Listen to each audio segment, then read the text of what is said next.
Evangelho segundo escreveu Lucas, capítulo 7. Lucas, capítulo 7. Nós vamos ler um trechinho, uma história muito bonita. Uma história que começa triste, mas ela depois termina muito bonita. Lucas, capítulo 7. Versículo de número 11. Vamos lá. Graças a Deus. Lucas 7, 11. Aconteceu depois que ele ia a uma cidade chamada Naim, e com ele ia muitos dos seus discípulos e uma grande multidão. Quando ele chegou perto da porta da cidade, eis que levavam um defunto filho único de sua mãe, que era uma mulher viúva, e com ela ia uma grande multidão da cidade. Vendo ao Senhor, moveu-se em íntima compaixão por ela e disse-lhe: não chores. Chegando-se, tocou o esquife e os que levavam lhes pararam. E disse: jovem, eu te digo, levanta-te. E o defunto assentou-se e começou a falar, e entregou a sua mãe. E de todos se apoderou um grande temor, e glorificavam a Deus, dizendo: este profeta se levantou entre nós, e Deus visitou o seu povo. E correu dele esta fama por toda a Judéia e por toda a terra circunvizinha. Vamos orar. Fala conosco, Senhor, nessa noite. Revela a palavra que nós vamos ouvir, e ministrar aos nossos corações o teu querer e a tua vontade. Nos faça sensíveis à tua voz.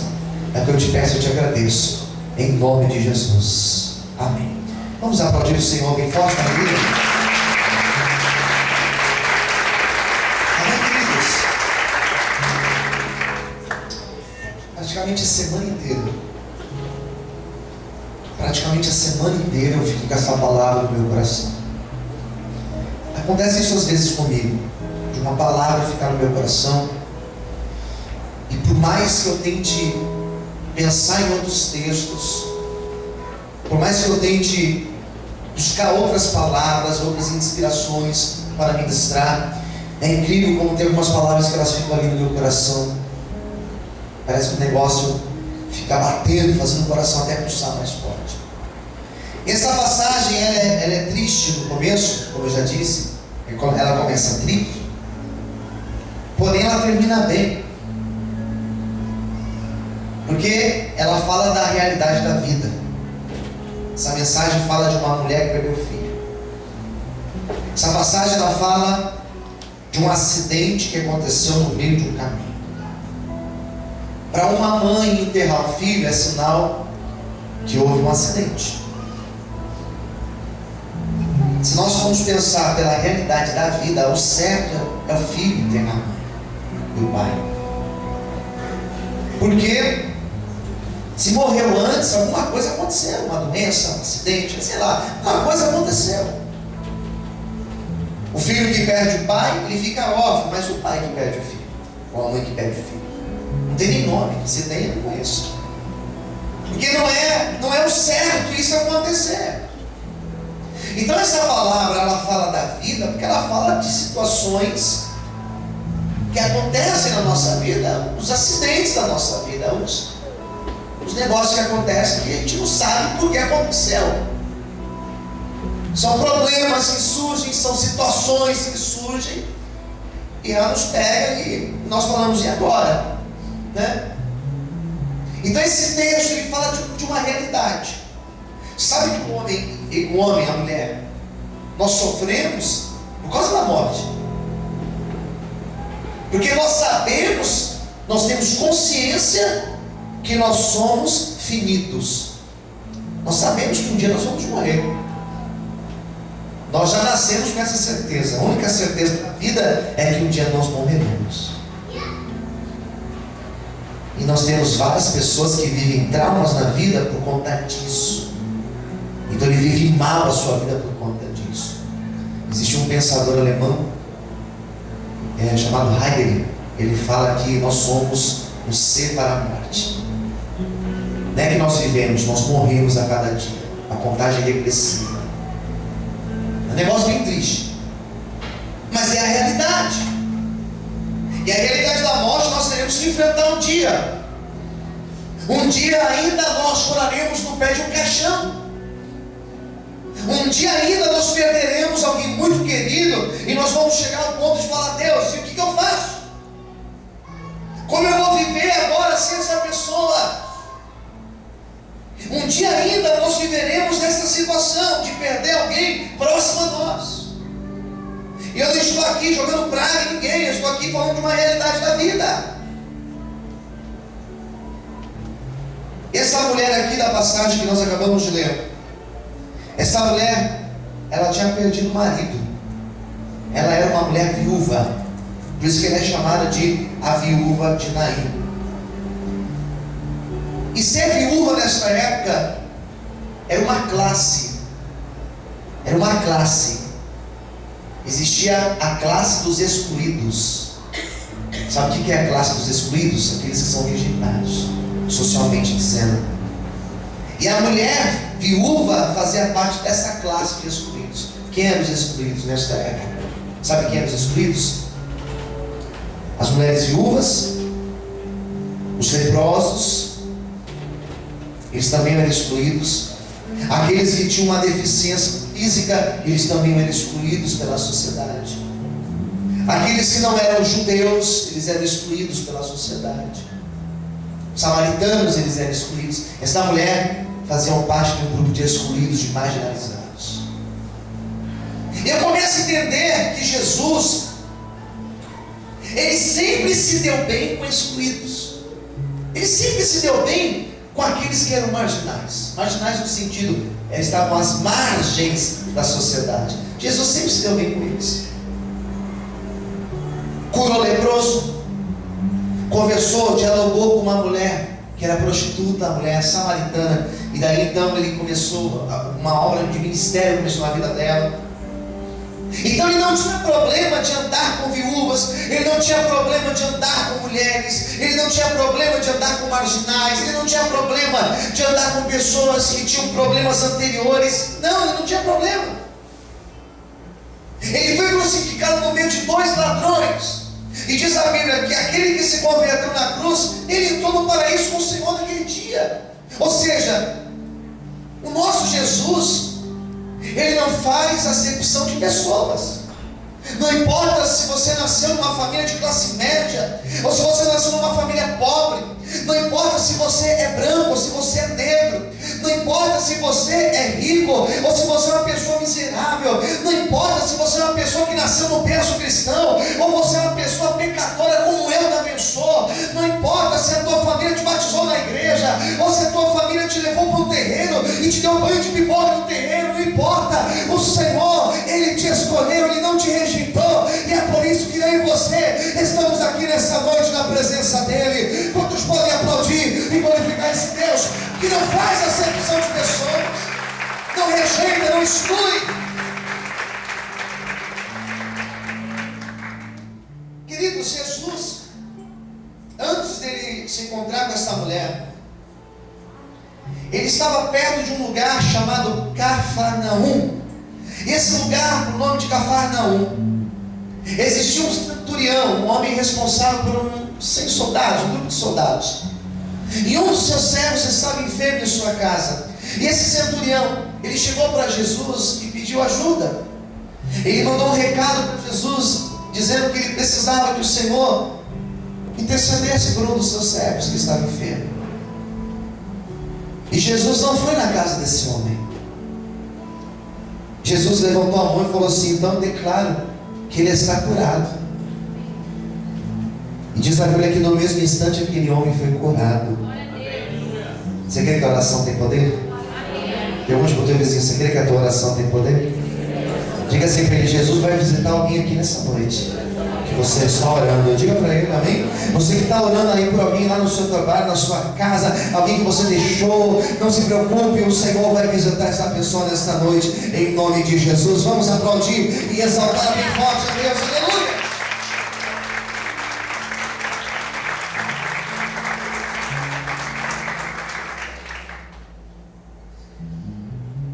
Sabe o que aconteceu, queridos? Jesus não foi na casa.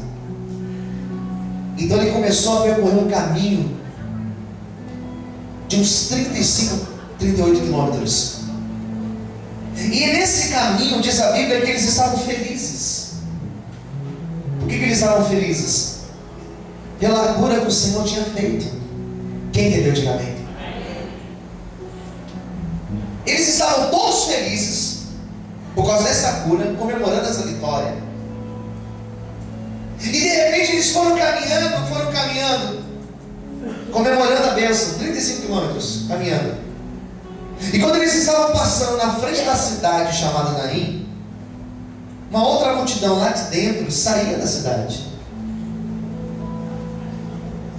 Por que eu falei do centurião? Se Jesus tivesse ido na casa dele, esse encontro não teria acontecido.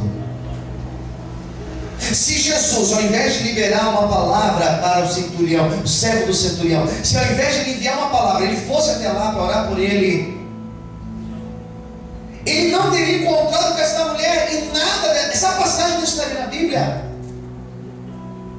Olha que interessante. Porque a nossa vida ela é cheia de desencontros. Não tem quase na nossa vida? Quase, pastor. Eu quase fiquei rico.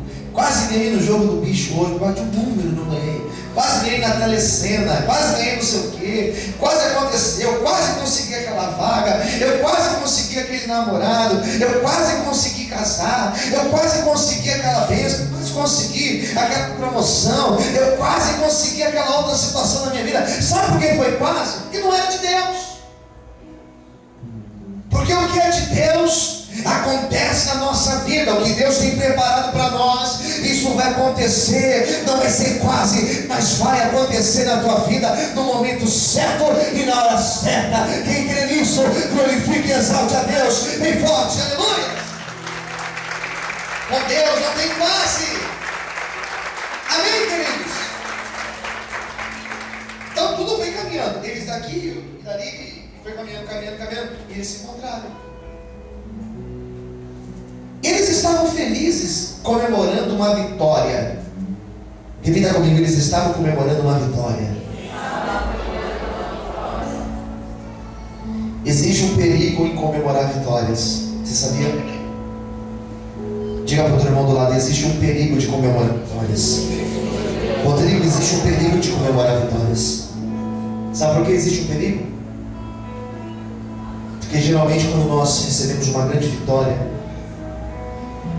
nós temos a tendência de esquecer do lugar que nós estávamos. Eu morro de medo disso. O perigo de receber uma grande vitória é você esquecer de onde Deus te tirou. O perigo de você receber uma grande vitória é você esquecer que ao teu lado tem pessoas sofrendo. O perigo de você receber uma grande vitória é você simplesmente deixar de buscar a Deus, porque já recebeu a vitória. Então eu não vou mais para o culto. Para que eu vou no culto? Então eu conheço um monte de gente, quando consegue um emprego, some da igreja. Já olhei com gente que Deus abriu a porta, subiu.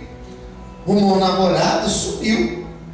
Conseguiu lá comprar não sei o que, subiu. Conseguiu determinada coisa na vida, determinado emprego na vida, subiu. Agora não tenho mais tempo. Ah, é? Então quer dizer que quando você estava lá no sofrimento, você tinha tempo. Agora Deus te abençoou, agora não tem mais tempo. Lamentável. O grande problema de nós recebermos a grande vitória de Deus é nós nos afastarmos da presença do Senhor e nos tornarmos frios. Porque se eu tenho algo na minha casa, uma refeição na minha casa, eu não posso me esquecer que tem pessoas que não têm e que eu preciso fazer algo, queridos. Quem está entendendo, diga amém. Eles vinham de uma grande vitória, comemorando uma bênção, e quando Jesus viu aquela mulher saindo lá de dentro da cidade com seu filho dentro de um caixão, e uma multidão ao redor daquela mulher, todos ali chorando por causa daquela criança que tinha morrido, Jesus parou, queridos. E ele parou, e ele olhou para trás e falou assim: pare a música, pare a música, pare de gritar, pare de bater palma, pode parar a festa. Todos pararam a festa, todos ficaram em silêncio. Jesus olhou para trás e falou assim: shh. Ninguém faça um barulho. E sabe o que aconteceu, queridos? Ele olhou para aquela mulher e ele foi de encontro àquela mulher. Ele falou assim: eu não posso comemorar aqui, e aquela mulher sofrendo lá. Pode ser que hoje você entrou aqui no lado de cá da multidão. Pode ser que hoje você entrou aqui festejando a tua bênção. Pode ser que você está aqui hoje só comemorando a vitória que Deus te deu. Como pode ser também que você está lá do outro lado, chorando hoje, dizendo: eu estou aqui, mas o meu casamento morreu. Eu estou aqui, mas o meu projeto morreu. Eu estou aqui, mas o meu filho morreu. Eu estou aqui, mas aconteceu uma situação na minha vida. Eu não sei de que lado você está na multidão, mas uma coisa eu te garanto: se você entrou aqui hoje caminhando para o enterro do teu sonho ou do projeto de Deus para a tua vida, pode cancelar o enterro, porque Jesus chegou primeiro para fazer um milagre na tua vida. Todos podem aplaudir e exaltar o Senhor bem forte, aleluia.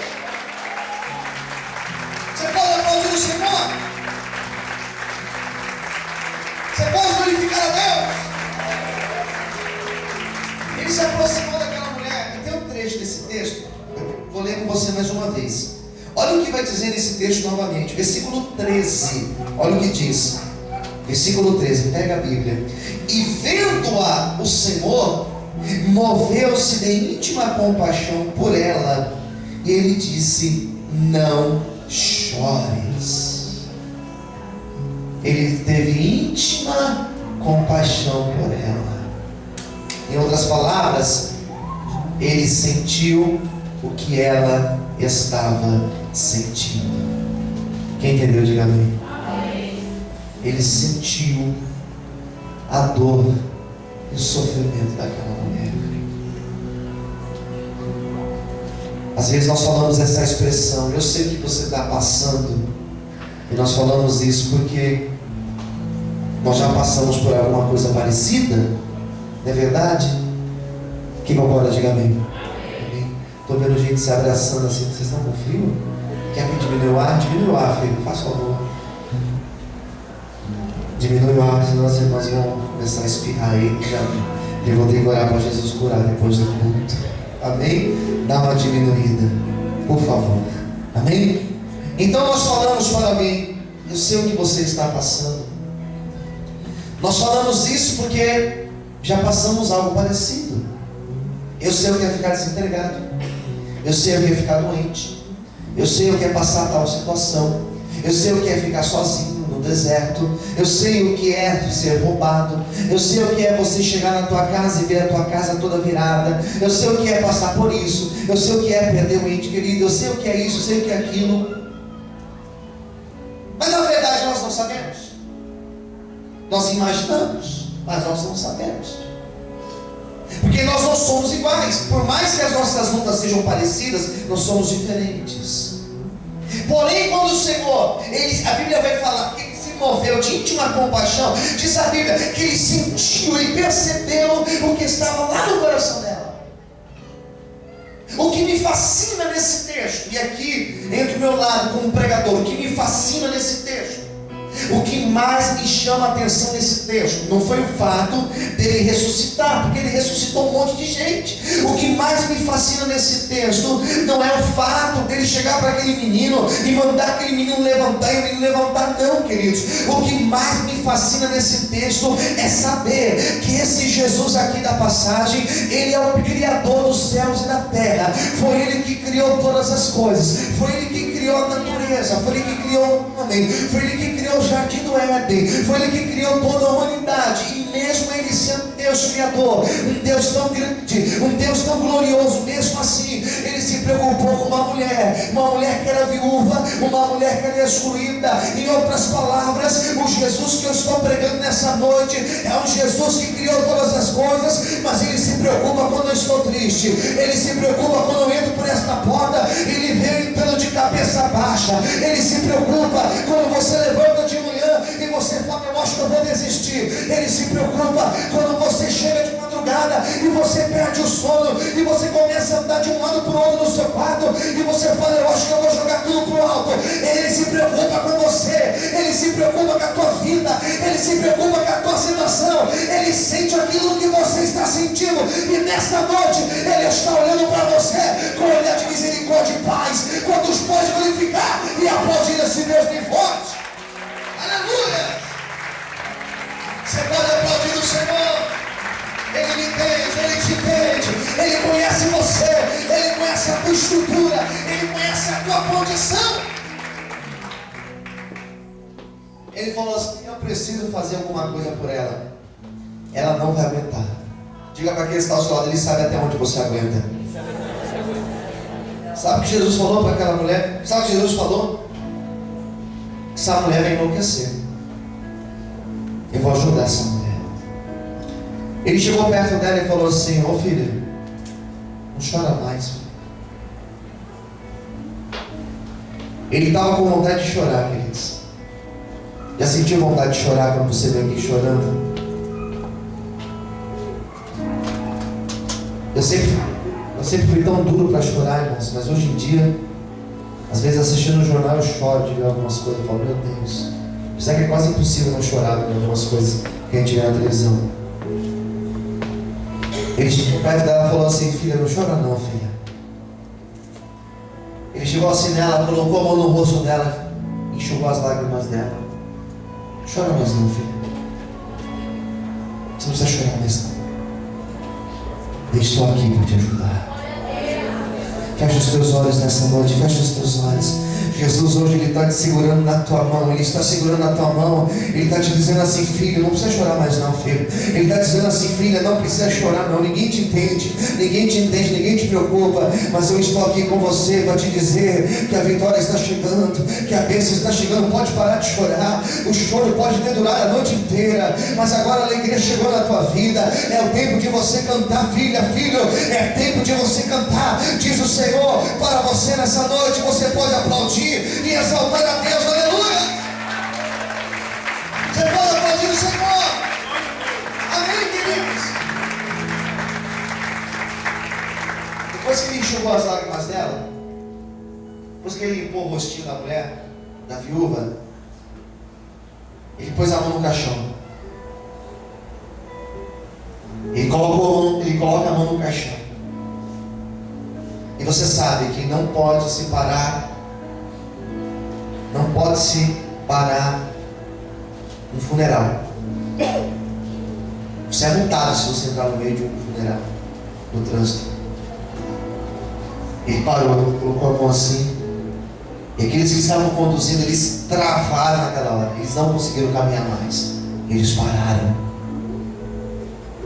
E eu estava esses dias pensando nessa palavra, e comentei com ela essa palavra lá no presídio sexta-feira, e falando justamente isso, que às vezes Deus dá uns pauses na nossa vida, não é verdade? Tem hora que Deus dá uma parada na tua vida e fala: agora é comigo, amigo. Foi assim com Jacó. Deus permitiu Jacó ficar sozinho no vale de Jaboque, apertou um pause e falou assim: Jacó, agora nós dois. Você vai cair para dentro, nós vamos brigar aqui, vai ser feio o negócio. Só que agora é a hora da decisão na tua vida. Na hora que ele parou aquele funeral, na hora que ele parou, era a hora que ele estava dizendo para aquela mulher: filha, agora chegou a hora de nós termos um encontro. Eu não sei qual parada aconteceu na tua vida, eu não sei qual situação travou na tua vida. Pode ter certeza que agora é a hora que Deus, Ele vai ter um particular contigo, e Ele vai mudar a história da tua vida. Eu profetizo isso, levanta a mão lá no céu. Eu profetizo que nesta parada o nome de Deus será exaltado e glorificado na tua história. Quantos podem aplaudir e glorificar ao Senhor bem forte? Aleluia. Mais fortes palmas, aleluia. Pararam. Ele coloca a mão no caixão do menino morto. Ele era nazireu. Judeu não toca em nada morto, mas ele tocou. Ele quebrou as regras, quebrou o protocolo. Ele tocou no morto. A mulher, sem entender, ficou só observando. Versículo de número 15 diz assim a palavra do Senhor. Versículo 14: tocou e disse para o jovem: levanta-te Deu uma ordem expressa: levanta-te. 15. O defunto estava deitadinho lá, coberto com aquele véuzinho, algodão no nariz, estava lá deitado, ajeitadinho. Jesus tocou e falou assim: filho, agora vamos lá, levanta daí. E aquele caixão começou a balançar. Daqui a pouco eles já jogaram no chão, já se afastaram. E o menino que estava morto, o menino sentou e começou a glorificar e exaltar o nome do Senhor. Ele estava morto e reviveu. Ele estava morto e reviveu. Levanta sua mão para o céu, fecha os teus olhos, porque esse menino aqui morto, ele representa uma situação da tua vida. Esse menino morto representa uma situação na tua vida que parece que morreu, que parece que não tem jeito. É esta situação que hoje o Senhor está tocando e está profetizando a palavra de vida. Seja abençoado nesta noite. Levanta a mão para o céu, onde tiver o amor e vida agora. Receba a restituição do Senhor. O mesmo Jesus que restituiu aquela mulher, Ele te restitui e Ele te abençoa nesta noite. Quantos acreditam nesta palavra, dá glória a Deus bem alto e aplaude e exalte ao Senhor com bastante alegria. Aleluia. Mais forte as palmas. Aleluia. Amém, queridos? Ressuscitou, abriu os olhos, começou a falar. Versículo, vamos encerrar a palavra. 16. E de todos se apoderou o temor, e glorificavam a Deus, dizendo: um grande profeta se levantou entre nós, e Deus visitou o seu povo. Agora eles olhavam para aquela mulher, eles não tinham mais pena dessa mulher. Agora eles olhavam para ela e diziam: Deus visitou a vida dela. Profetiza em quem está perto de você. Se teu amigo aí é sua tua amiga, profetiza para ele. Diga assim: hoje o Senhor, Ele está visitando a tua vida. Diga para ele, fala lá, fala para ele assim: hoje o Senhor está visitando a tua casa. Profetiza também isso na vida de outro, do outro lado. Profetiza para o outro: Deus hoje, Ele está visitando a tua vida. Deixa eu te dizer uma coisa: pode ser que as pessoas elas estavam olhando para você tendo pena de você. Pode ser que as pessoas olhavam para você e diziam: ah, está falido, é um coitado, é um fracassado. Mas eu profetizo como um homem de Deus, na autoridade de profeta do Senhor. Eu profetizo que vão olhar para mim, para você, e vão dizer: não sei o que aconteceu, mas Deus entrou lá, Deus fez, o milagre aconteceu, a mudança veio, e o nome do Senhor será exaltado e glorificado através da minha vida e da tua vida. Só quem crê nisso, abre a boca aí, irmão, glorifica o Senhor e aplauda a Deus bem forte, em nome de Jesus. Hoje Deus está te visitando. Essa palavra é forte, querido. Essa palavra é de Deus para a tua vida. Essa palavra é do Senhor para a tua vida. Receba, toma posse em nome de Jesus. Último versículo. Correr esta fama por toda a Judéia, por toda a terra circunvizinha. Olha que bênção. A luta virou um testemunho de vitória. A tua luta vai virar um testemunho de vitória. Hoje você vai ter um testemunho para contar na tua vida. Esse ano aqui nós vamos ter um testemunho para contar. Você vai contar um testemunho da restauração que Deus fez na tua vida sentimental. Você vai contar o testemunho da restauração que Deus fez na tua vida profissional. Você vai contar um testemunho da restauração que Deus fez na tua vida financeira.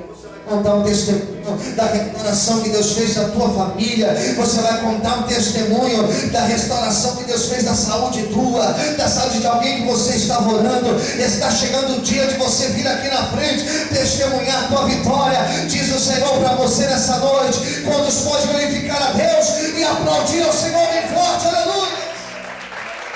Mais aplausos para Deus. Eu quero hoje declarar uma palavra de vitória na tua vida. Vou encerrar a mensagem agora. Fique perto, deixa eu encerrar a pregação agora. Cadê os meninos do louvor? Os meninos e as meninas do louvor, vem aqui. Quero declarar uma palavra de Deus na tua vida. Hoje Deus te fará andar andar sobre as águas. Acho que você não entendeu. Deus te fará andar sobre as águas. Esse mar, se ele não se abrir, nós vamos caminhar por cima dele. Feche os teus olhos agora em nome de Jesus. Feche os olhos, levanta a sua mão para o Senhor. As suas duas mãos para o Senhor.